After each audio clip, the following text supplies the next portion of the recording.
নিপা, তোমাকে আমি কখন বলেছিলাম সবগুলো দরজা মোছার জন্য? আর রাজু, তোমার কি পড়া হয়েছে? যাও তুমি কাজে যাও, কাজে যাও এখন। যাও, পড়তে যাও।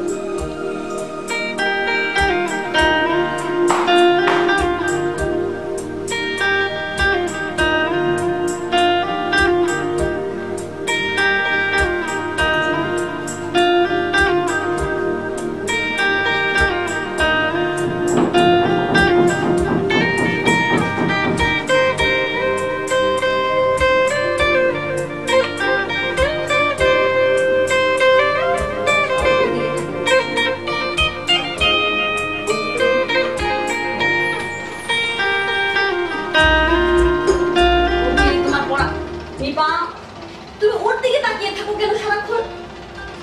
একটা দরজা এখনো পর্যন্ত তুমি মুছতে পারো নাই? ফ্রিজ মুছো, দরজা মুছো, সবকিছু মুছো। অভি, বাবা মা পড়া কতটুকু হয়েছে? আমি 11 পেজ শেষ করছি। মাত্র 11 পেজ শেষ করেছো? সবগুলো পড়তে হবে, ঠিক আছে? আচ্ছা, সবগুলো শেষ করো। আচ্ছা, তোমার কি খিদা লেগেছে? কি খাবা তুমি? নুডলস রান্না করে দেবো তোমাকে? আচ্ছা, নুডলস খাবা না? তাহলে মিল্ক পাওয়ার খাবা? শুধু পানি খাবা? আচ্ছা, ঠিক আছে, ওকে। আই, তুমি ওর দিকে তাকিয়ে থাকবা না, তোমার কাজ তাড়াতাড়ি শেষ করো, ঠিক আছে?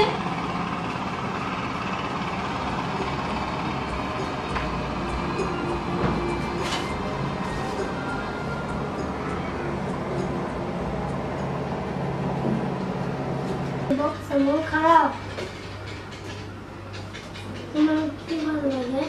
আমার না তোমার মতো খুব পড়তে ইচ্ছা করে, মামার তো স্কুলে যেতে ইচ্ছা করে, কিন্তু আমার তো সবসময় শুধু কাজই থাকে।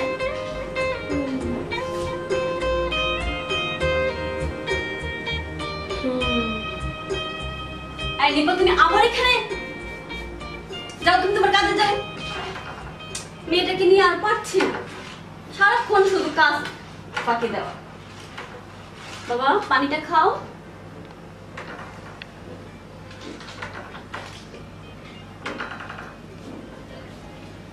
দেখি তোমার পড়া কতটুকু কি হয়েছে। শেষ। আচ্ছা, এখন আমরা আরেকটা লেসন পড়বো, ঠিক আছে? একটা গল্প পড়বো, ঠিক আছে? একটু মনোযোগ দিবে। আচ্ছা, দেখো, পথ শিশুদের নিয়ে আমরা একটা গল্প পড়ব, ওকে? পথ শিশুদের সাথে কেমন ব্যবহার করতে হয়, যারা 12 বছরের কম যাদের বয়স, তাদেরকে দিয়ে কাজ করানো খুব দণ্ডনীয় অপরাধ। তাদেরকে দিয়ে কোনো কাজ করানো যাবে না। শিশুদের সাথে সবসময় ভালো ব্যবহার করতে হবে। এক মিনিট, নিপা তো 12 বছর থেকে কম আছে। তো যদি নিপাকে আমরা কাজ করাই তাহলে আমাদের দলীয় অপরাধ হবে।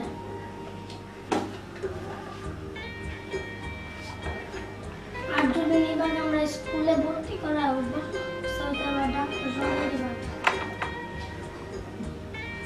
ঠিক আছে, তুমি তো বাবা ঠিকই বলেছো।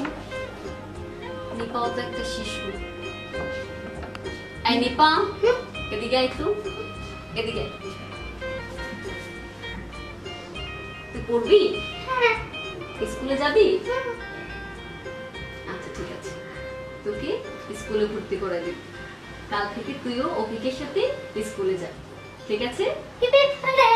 ওকে, যা তুমি।